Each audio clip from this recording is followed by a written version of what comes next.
Une OQTF, en tant que telle, n'expire pas. Il n'y a pas de durée de validité d'une OQTF.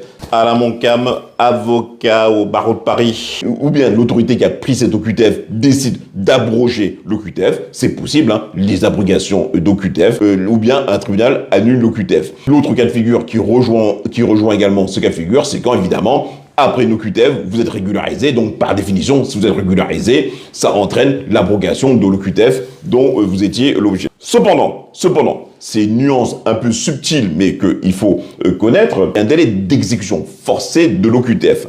Et c'est 3 ans. C'est-à-dire que quand le préfet prend une OQTF, il a un délai pendant lequel il peut exécuter de façon forcée l'OQTF en question. C'est quoi l'exécution forcée? C'est quand vous êtes, par exemple, placé dans un centre de rétention administrative, ce qu'on appelle CRA. Exemple, il y en a un qui est très célèbre au Ménil-Lamneau. Second cas de l'exécution forcée de l'OQTF, c'est quand vous faites l'objet de ce qu'on appelle une assignation à résidence. Hein. Vous êtes placé chez vous, hein, si tant est que vous ayez un domicile,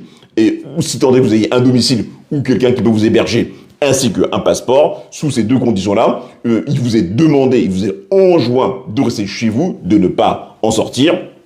Et pendant ce temps-là, pareil, le préfet fait les diligences auprès de votre ambassade afin d'obtenir des documents de voyage, laissez-passer. C'est ça qu'on appelle l'exécution forcée. Et ces deux modalités d'exécution forcée, le préfet a eu un délai maximum pour le faire. Et c'est 3 ans.